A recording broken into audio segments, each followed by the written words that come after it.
नमस्ते सदावत्सले मातृभूमि।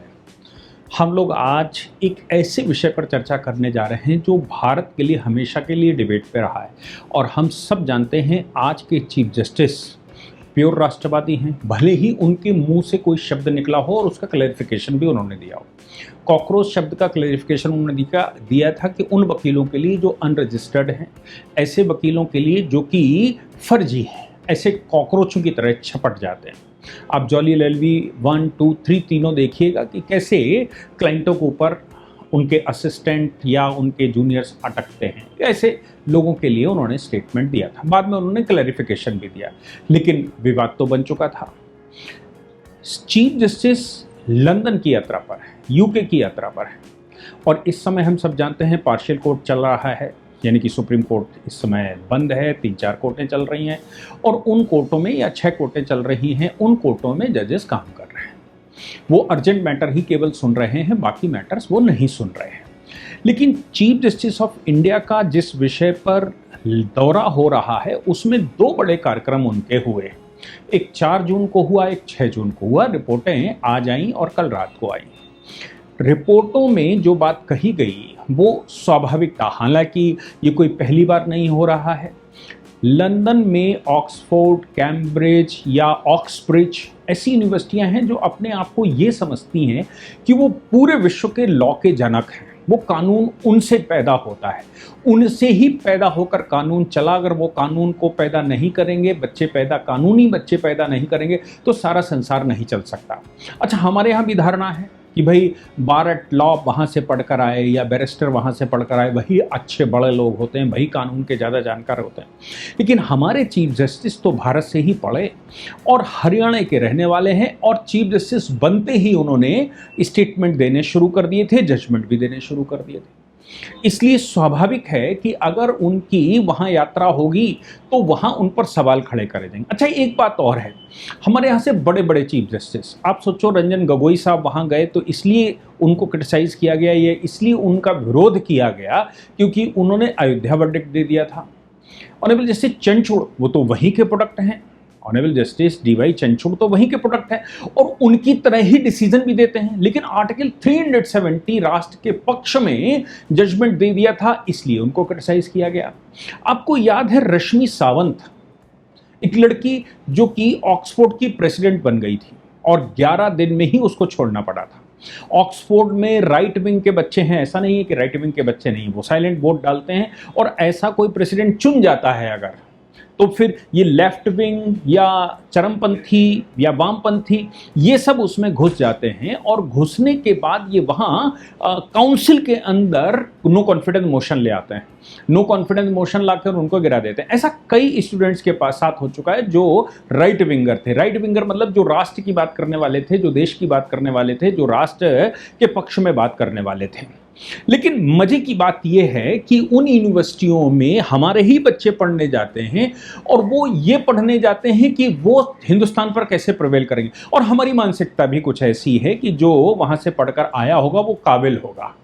वो भूल जाते हैं कि भारत में चाणक्य भी हुआ है, वो भूल जाते हैं कि भारत में माधवाचार्य भी हुए हैं, वो भूल जाते हैं कि भारत में सायण भी हुए हैं और वो भूल जाते हैं कि दुनिया की जितनी टेक्नोलॉजी है वो भारत के अभी 10%, भारत के शास्त्रों के 10% भी नहीं हो पाई है।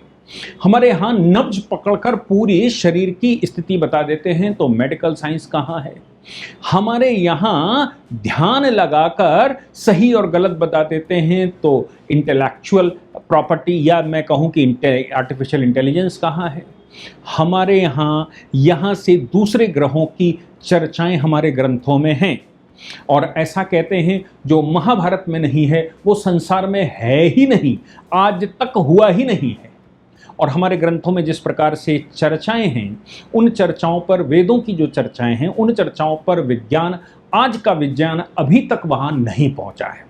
लेकिन फिर भी वो हमारे ग्रंथों को ले गए, ले जाने के बाद उन्होंने इसको उल्टा सीधा किया। और मज़े की बात यह है कि नासा जैसे इंस्टीट्यूट हिंदी भाषियों को जल्दी रखते हैं, भारत के लोगों को जल्दी रखते हैं, क्योंकि उनको संस्कृत आसानी से समझ में आती है और संस्कृत के ग्रंथों के आधार पर ही, चूंकि हमारे ग्रंथ सारे संस्कृत में हैं, वो साइंटिफिक लैंग्वेज हुआ करती थी।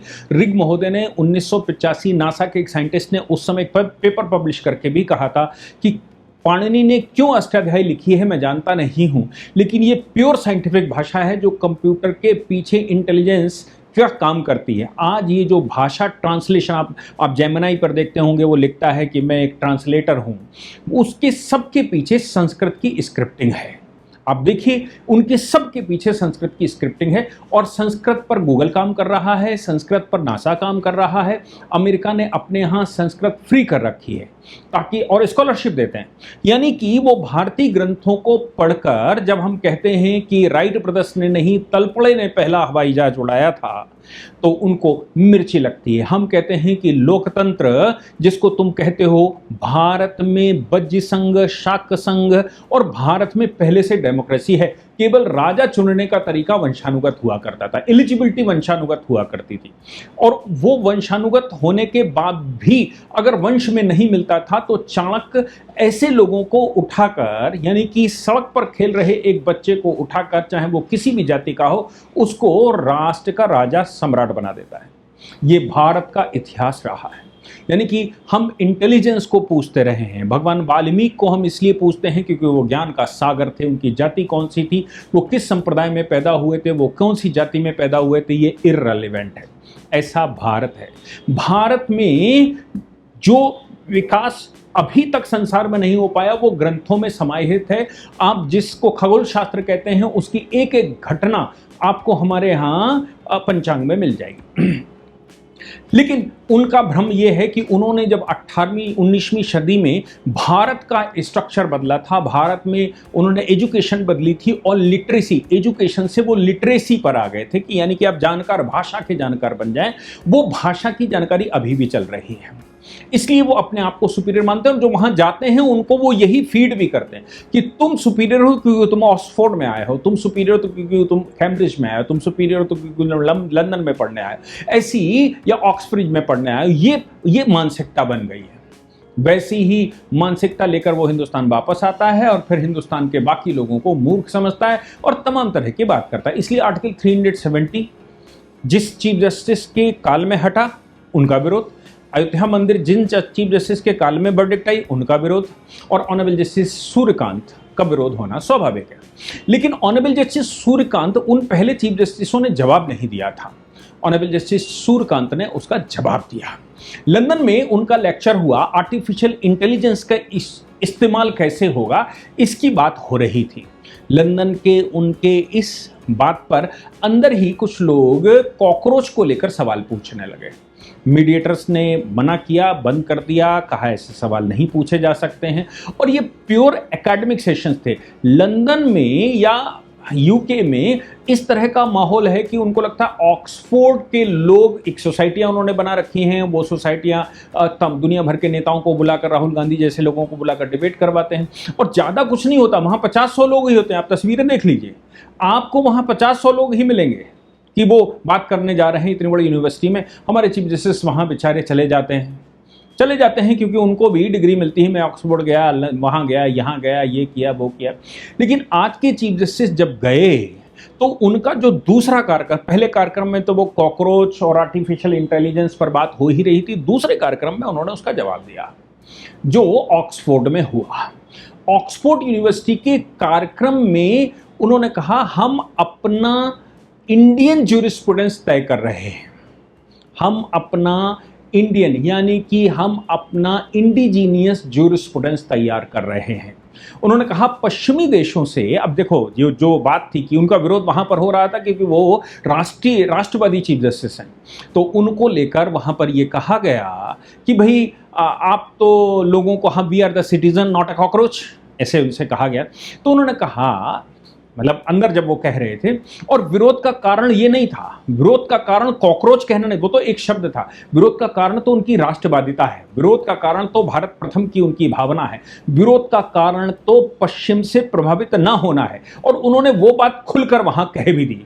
उन्होंने कहा देखो हम पश्चिम से प्रभावित होकर भारत में काम नहीं कर रहे हैं, हम जुडिशरी को इंटीग्रेट कर रहे हैं, ग्लोबल इंप्लीकेशंस उसके हो सकते हैं, लेकिन हम यहां पर एआई, हम भारत में एआई का काम कर रहे हैं और एआई इंडियन ज्यूरिस्प्रूडेंस पर तैयार कर रहे हैं।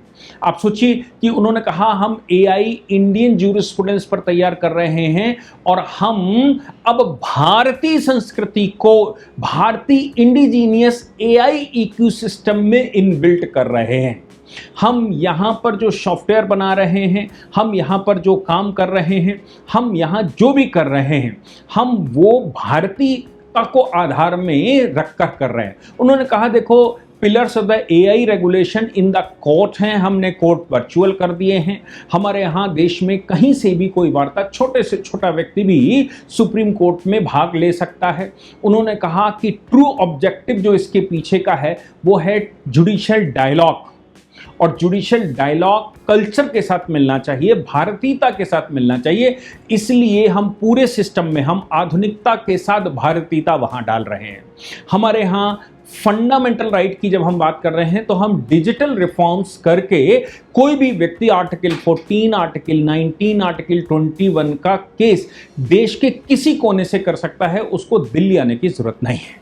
वो अपनी बात को सुप्रीम कोर्ट को सुना सकता है और सुप्रीम कोर्ट ने देश भर में ई कोर्ट्स के प्रोजेक्ट लिए हुए हैं और हम अब पूरे देश में वन केस वन डेटा, हर एक केस का अपना डेटा इकट्ठा करेंगे और वो डेटा जो है वो क्रॉनिकल ऑर्डर में इकट्ठा होगा। अब अगर फाइल कहीं जला दी जाती है, फाइल समाप्त कर दी जाती है, फाइल गायब हो जाती है तो उसकी संभावना नहीं है, डेटा हम कई जगह पर सिक्योर कर रहे हैं। हालांकि मैं उससे भी सहमत नहीं हूं, दोनों ही काम होना चाहिए। लंदन यूनिवर्सिटी और ऑक्सफोर्ड की यूनिवर्सिटी में जब वो बात कर रहे थे ऑक्सफोर्ड में, तो वो बहुत ज़्यादा आत्मविश्वास के साथ बात कर रहे थे और उन्होंने साफ तौर पर यह कहने की कोशिश नहीं की, उन्होंने कह दिया कि देखो भैया हम भारतीयता को मानते हैं, हम राष्ट्र प्रथम को मानते हैं, हम ये जो ग्लोबल आउटरीच चलती है ना लॉ की, उसको मानते जानते जरूर हैं, लेकिन हम अपना ओन ज्यूरिस्प्रूडेंस ही तय करते हैं। इसलिए हमने भारत में अब जो जजेस की ट्रेनिंग है उस ट्रेनिंग में भी कहा है कि भारतीयता को ध्यान में रखते हुए नया सिलेबस बनाया जाए, नए तरीके से उनको सिखाया जाए और नए तरीके से उनको पढ़ाया जाए, उनके सिलेबस नए तरीके से कराए जाए और जो स्वदेशी लॉजिक है वो स्वदेशी लॉजिक के साथ जजमेंट किए जाए, न कि आप विदेशी केसेस उठाकर और यहां जजमेंट करवा दें। अभी तक भारत में जो बयार चली है, चाहे वो जस्टिस कृष्णा अय्यर की हो या और जजेस जो बहुत बड़े नाम रहे हैं, वो मोस्टली विदेशी जजमेंटों को कोट करके करते थे और ये दिखाते थे कि वो कितने वर्ल्ड वाइड आउटरीच को जानते हैं। ऑनरेबल जस्टिस सूर्यकांत ने कहा कि देखिए हम यहाँ राष्ट्र प्रथम की बात करने आए हैं और हम ये बताने आए हैं कि भारत ग्लोबली प्रिवेल करने जा रहा है। एआई का इस्तेमाल हम भारतीयता से कर रहे हैं, हम एआई का इस्तेमाल क्रिमिनल ज्यूरिस्प्रूडेंस में कर रहे हैं, हम एआई का इस्तेमाल यहाँ ज्यूरिस्प्रूडेंस में कर रहे हैं, लेकिन हम एआई का इस्तेमाल भारतीयता को ध्यान में रखते, भारत के एंशिएंट कल्चर को, भारत की फिलॉसफी को, लोकल लॉजिक को, भारतीय इकोसिस्टम को और भारत को ध्यान में रखते हुए कर रहे हैं। हम ऐवे ही कुछ नहीं कर रहे हैं और विदेशी शक्तियों के हाथ में जाने वाले नहीं। अब ये स्टेटमेंट जब उन्होंने दिया तो उनकी यूनिवर्सिटी के बाहर, जिस यूनिवर्सिटी में वो ऑक्सफोर्ड में भाग ले रहे थे, उसके बाहर लोग कॉकरोच का वो बनाकर खड़े हुए थे, तमाम भाषणबाजी कर रहे थे और ये होना स्वाभाविक है। उनका मानना यह है कि चीफ जस्टिस यहां पर जब आते हैं तो इनको इतना प्रेशर में ले लो कि ये भारत जाकर हमारी भाषा बोलने लगे। मैं समझता हूं ऑनरेबल जस्टिस सूर्यकांत जब वहां पर गए तो वो उनकी भाषा बोलने की बजाय भारतीय भाषा उनको सिखाने लगे, भारतीयता सबको सिखाने लगे, भारतीयता बताने लगे। मैं समझता हूं इससे जो वहां के राइट विंग के स्टूडेंट, क्योंकि मैं ये जानता हूं कि वहां राइट विंग का स्टूडेंट बहुत ज्यादा है और मोदी जी के आने के बाद तो राइट विंग खुलकर बात कर रही है। वो अलग बात है कि उनकी काउंसिल में राइट विंग के, जैसे मैंने कहा रश्मि सावंत की बात है, रश्मि सावंत खुलकर बात करती थी, खुलकर, और खुलकर राइट विंग की, भारत की, भगवे की, भगवान की, राम मंदिर की खुलकर बात करती थी यूनिवर्सिटी में।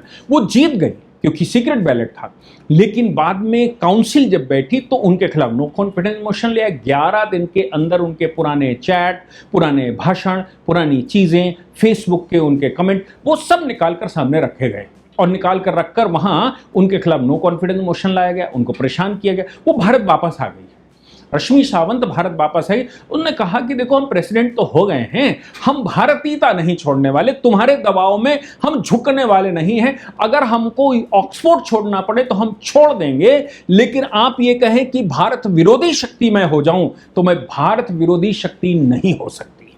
ये रश्मि सावंत का स्टेटमेंट भी आया था, बाद में उस पर कई स्टोरियां चली। मैंने भी उस पर एक एनालिसिस उस समय किया था कि ऑक्सफोर्ड में क्या चल रहा है और कैसे चल रहा है, लेकिन ऑनरेबल चीफ जस्टिस ने गर्व से सीना ऊंचा कर दिया और ऑनरेबल चीफ जस्टिस ने जिस प्रकार से खुलकर कहा और उनका कॉकरोच को वो बनाकर विरोध किया गया, ये स्वाभाविक था क्योंकि उनको झेलना थोड़ा सबके लिए मुश्किल था। लेकिन ऑनरेबल चीफ जस्टिस ने अपनी आदत, जैसे कहते हैं ना साधु अपना स्वभाव, अगर बीछी अपना स्वभाव नहीं छोड़ता तो साधु क्यों छोड़ेगा? अगर बीछी यानी कि लेफ्ट अपना स्वभाव नहीं छोड़ते तो साधु यानी कि चीफ जस्टिस अपना स्वभाव क्यों छोड़ेंगे?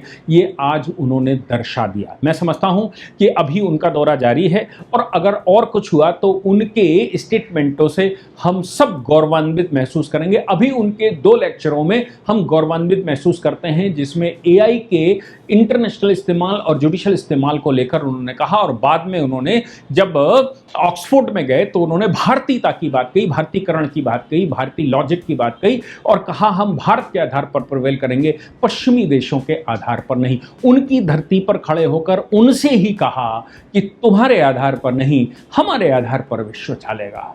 मैं समझता हूं कि ये बयान, ये जो उनका लेक्चर था, इस लेक्चर के विषय में हर एक व्यक्ति को विचार भी करना चाहिए, सोचना भी चाहिए और उनकी गहराइयों में भी जाना चाहिए। जय हिंद, जय भारत, वंदे मातरम।